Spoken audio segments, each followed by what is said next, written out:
as long as you feel safe in the car, it's very exhilarating to go fast.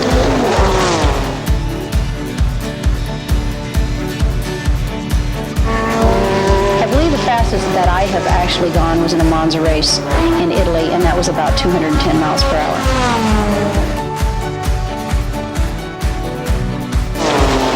Quick reaction time, being able to endure long, hard races, and keeping your concentration. I think that those are some of the most important skills that a driver must have, and plus just downright being not afraid to go to the limits.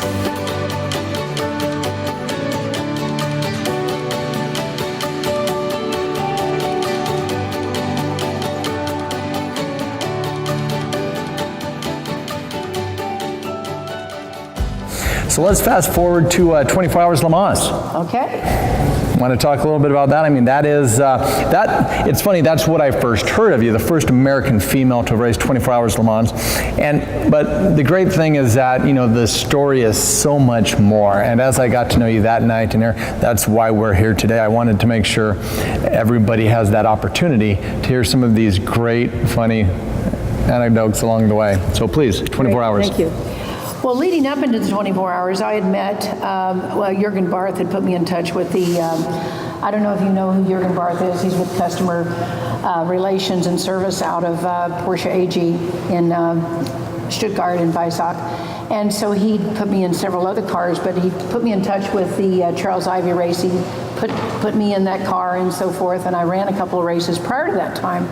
And with Charles Ivy, great, had fantastic drivers, co-drivers. The team, I felt, respected what I had to say. And so they decided, you know, hey, we've done Brands Hatch, we've done Silverstone, let's go ahead and let's get you going in the 24 Hours of Daytona. 24 Hours of Le Mans. And it was a wonderful experience. And we got to Le Mans, and just trying to learn a track that's that long is quite interesting. And I ran it whenever it did not have the chicanes down the straightaway. So the Mulsanne straight, you were flat out for what, I think over 3 miles or something. So going into that race, I remember picking up the phone and calling Dick Barber. Dick Barber used to be a member, I don't know if he still is, of our region. Obviously everybody knows who Dick Barber is. Quite successful, and he's also one who put Janet Guthrie in a car and got behind a woman in racing. And so I asked him, I said, what should I do to prepare for Daytona, for the 24 Hours of Le Mans? And he said, main thing I can tell you is that when you're going down that back straightaway, the Mulsanne, he said, whatever you do, just kind of, after you build up the boost, give it a quick lift and a back down, give it a breather, because otherwise you're really, really working the car hard. So I did, and he also explained to me, you're going to need to realize that before you go at the end of this Mulsanne straight, before you come up and over the hump, you want to drag your left foot on the brake slightly to slowly warm up the rotors, because most people, you can wait till afterwards, but by doing so, you're heating up the rotors so fast that the change in temperature, the drastic change in temperature, you will crack your rotors, and that is going to cause problems. So of course, I told the team about it, and before we went into the race. Now, just quickly to tell you before we did the race, the thing that was very interesting about this, when I would go over to a lot of these races, it'd be the first time I saw the car, the first time I saw the track, sometimes the first time I'd ever driven a right side drive, left side shift car, and minimal track time, because you're sharing the time with 3 drivers. And if you have a mechanical problem, then suddenly one driver's going to lose a lot of time. Well, I wasn't considered the top driver on the list of drivers, so if the driver was losing a lot of time, it was going to be me, okay? So at Le Mans, we did lose some time because there was an engine blown in the car by one of the other drivers. Other drivers were fantastic, very, very helpful, and so many people in the racing were very helpful to me. So I got minimal time in the car. Now it's qualifying. You've got to qualify in the daytime, and you also have to qualify at night. And so I went out, and I think I had four or five laps to qualify in, and I had not driven at night yet. And driving at those speeds at night is a lot different than driving those speeds during the day. So I knew that I needed to turn a particular time, and I came in and they said, okay, we've got about 2 more laps. What, can you give us some more? And I said, yes, I can. But I'm going to be taking a chance when I do it because I'm going to need to knock off 8 seconds in 2 laps. Wow. Okay, and so in those 2 laps, I came in and I knocked off the 8 seconds. And I have to admit, How were the brakes? the brakes. We'll get into that about the race. This is disqualifying. So what happened with the car was I crossed the start finish just before they dropped the checker flag. That particular lap, I didn't have the time to make the grid because I still had 1 more lap to go. And when I went through the the kink on the Mulsanne, it was one of those things I said to myself, I'm going flat out through here and I'm either going to come out on the other side straight or this is going to be really bad. But I will qualify for this race. I came out and I came across that checker flag and I qualified for the race. Wow. So it was great.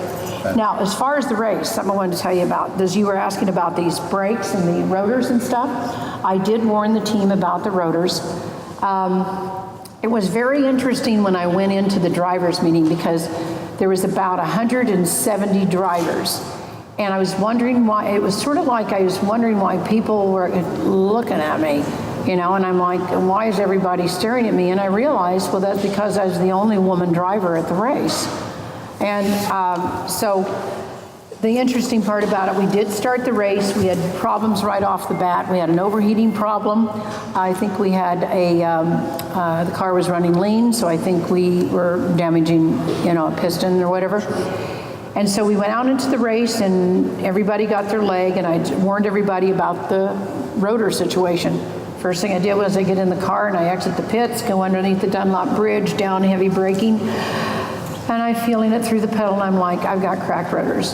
So you have to make periodic stops and change the rotors 2 at a time.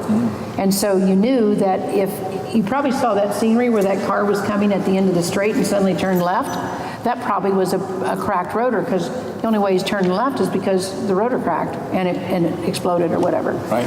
So that was very interesting. We did have cracked rotors. Unfortunately, I had gone to sleep and I was getting up to be ready for the morning shift in the race. I think we lasted 13 or 14 hours. And whenever I went to be there in the event that they needed me, the car was already parked and the engine had blown during the course of the night. So unfortunately the race was over, but I can't thank not only Porsche and Jürgen Barth and all the people that helped me, but the support that you get from top name racers that, Riccardo Patrese, I mean, not them exactly, but the Porsche racers like Derek Bell, Stefan Beloff, Jackie Ickx, and so many of the other drivers. They were just fantastic, and I felt I got a lot of support in Europe, actually more so than I thought in the United States. Wow. So before we get off the 24 hours of Le Mans, and we'll get on to all of the continued success and some of your most important victories, so that I don't have to ask this question at the end. What was the dream? We all have dreams. Actually, it's funny. My dream, the reason I'm actually in the car business, is because when I was a little kid, I too played with the cars. Yeah. And my dream was to become a professional race car driver. You did much better at your dream than I did. So I just sell cars, but I get to sell some pretty cool cars. I mean, they're just surrounding us, so it's not that bad. I'll trade you now. Yeah, exactly. But I would want you to share. I mean, what was that one racing dream of yours that escaped you? And then we'll get on to some of them that you actually conquered. Well, and I always get emotional about this because I think everyone in this room would feel the same way as I do.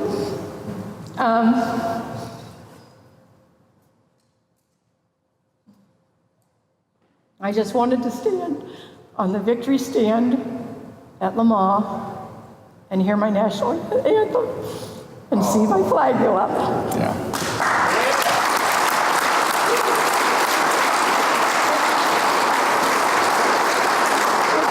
It I was over at Guy, our friend over here, it's his place to see the Formula One race last week. And every time I see any podium and they do a victory stand and the flags go up and the champagne's pouring, just to stand there, I mean, I knew that that dream was probably out there and probably not going to happen.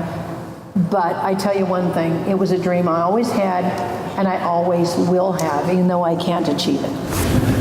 Well, that's, some people want to land on the moon. They're not going to get there. That's an incredible dream. It's touching. I didn't mean to make you cry, but I wanted to get that out in the middle and not the end, because now we just get to talk about some of those times we did get to, did get to enjoy champagne. Oh, yeah. So I think that takes us to actually the American Cities circuit. We've seen some of the video up here with you in the racing suit that I believe is right around the corner. Right. That it is faded. Yeah. And it's faded from a certain adult beverage. Yes. Yeah, so let's talk a little bit about those successes, and that is your biggest victory. Tell us about that. It's an awesome story. Yes. I didn't realize that I was the first woman to drive the 24 Hours of Le Mans until 33 years after I did it. I didn't know. I didn't do it to be the first woman, okay? I did it because I love racing. Yeah. I love it.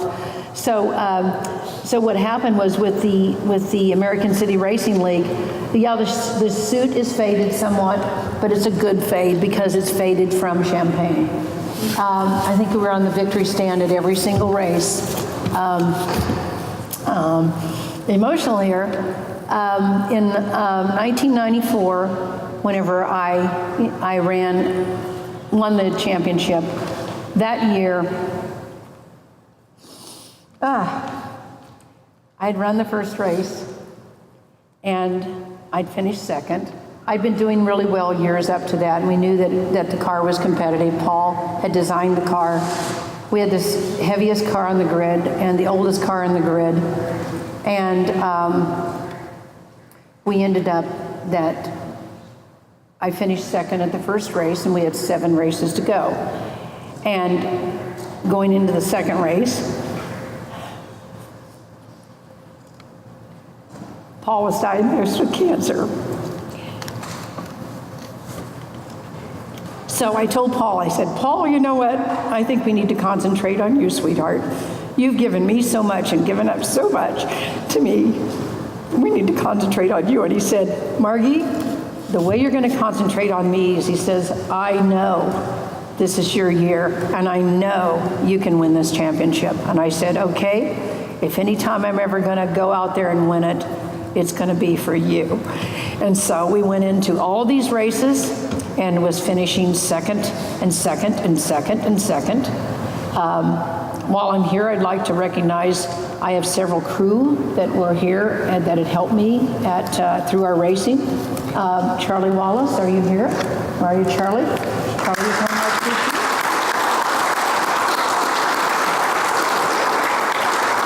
John Schwab. John, where are you? John Monet used to help us out. Thank you. Felix Zuniga, where are you, Felix? All right, Felix. And when we did the 924s, Tim Como, where are you, Tim? Where you at? All right, thank you. But the thing is, as you go through racing, everybody, you've got to realize that it is a group and team effort. And Paul, we knew the team pulled through and pulled for Paul too. There was times whenever Charlie and I'd be driving the rig 24 hours straight, and I'd be driving the rig and he'd be driving the rig, and we'd be going up because Paul he needed to fly because he had some complications with the cancer. And we get up to the rent, and I kept finishing second. But the thing that we did is we always would evaluate our competition, and we would try to target their weaknesses so that we could make ourselves succeed by attacking their weaknesses. And in result, we would have the car so it was low, high downforce, so that we wouldn't have a lot of tire scrubbing and stuff and lose the tires early in the race. So everybody else was going quicker in the early part of the race, but they're also sliding all over the track. Right. So I'd tell Charlie, okay, Charlie, can you flip me that board and let me know when it's about the last 10 laps? Because that's when I start watching them come to me and I'm getting by them. So we did go through the series, and at the end of the series, we went to the Vancouver IndyCar race, which you're seeing on the screen. Right there I have the pole right there. I got the pole the next to last race, which gives you 2 pole points. And because the leader of the series was not at that race because he had to be at a wedding, Right. rumor got around the only reason they thought I had the pole position was because he wasn't there. So when we went into this next to last race, this one at Vancouver you're seeing, we were a support race with IndyCar. When we went into that race, I told Paul we're not going to take any chances. Want to make sure that you get into a wall. There's Charlie right there flipping the cards. When you get into those kind of races, if you hit the wall, you're pretty much out of the race. Sure. So you play it safe. And so I said, listen, I'm going to go out and do whatever needs to be done in top 5, but I don't want to be pressured if I don't make the top 5 qualifying. And I went out on grid, and when I put my helmet on and we're going out, I just suddenly had this just euphoric feel like I can beat you, I can beat you, I can beat you, I can beat you, I can beat you. It's called attitude, Margie. Yeah, it's attitude. Yeah, that's I like that attitude. I like the attitude too. Yeah. That's good. And so when I went out in qualifying, I didn't feel like I had done anything different than before, and if anything, I felt I played it safe. But maybe because I didn't put pressure on myself, I came in and I had the pole again. Wow. And this was right in front of the IndyCar crowd. There I am taking the checker. That's awesome. And so at this race where you're seeing me right there, in fact, you're going to see, is this the same one? You'll see Monet Straub right. Here comes Monet on the right. Come on up. There you go, Monet. Here we go. Right there, Monet. And Is so this the 7th race? this was the 7th of 8th races. And so what happened as I finished. Oh, there's the second. champagne that might have stained your suit. Yeah. And so it was the 7th of 8 races, and I'm on the victory stand, and it was great to be in front of the IndyCar crowd because I was trying to possibly go Indy Lights or Atlantics and possibly be able to go into IndyCar, but at that stage when I won that championship, I was 44 years old. Okay, so it's like not many people going to give you a big chance at that stage. So in result, I had finished second, and whenever we were going back to the hotel, it was unfortunate that the points keeper didn't tell us until after the race because the media would have gone nuts that I had just won the championship and I didn't even have to go to the 8th race. So then it was a matter of a couple of weeks later, I don't know how many people know the name Chris Economaki. Chris Economaki picked up the phone, gave me a call, and he says, Margie, congratulations on your championship. And I said, that's great, Chris. I really appreciate it. I'd seen him at all the IndyCar races. And he said, do you realize that you have just become the first woman in North America to win a professional road racing championship? Wow. So that's what happened. And whenever I won that championship, I stood up and with all my crew, not only thanked them, but I dedicated my championship. Of course. To Paul. Thank you, Paul.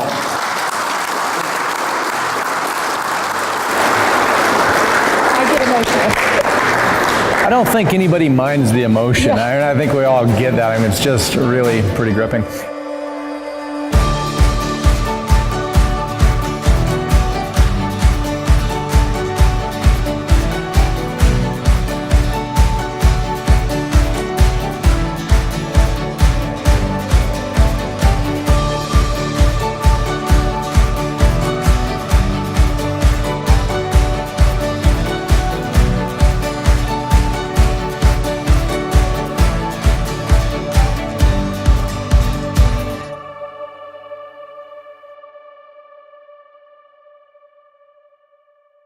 For YouTube, if you enjoyed what you saw today, please feel free to subscribe to our page, please. Like us on Facebook, and thank you. Have a great day.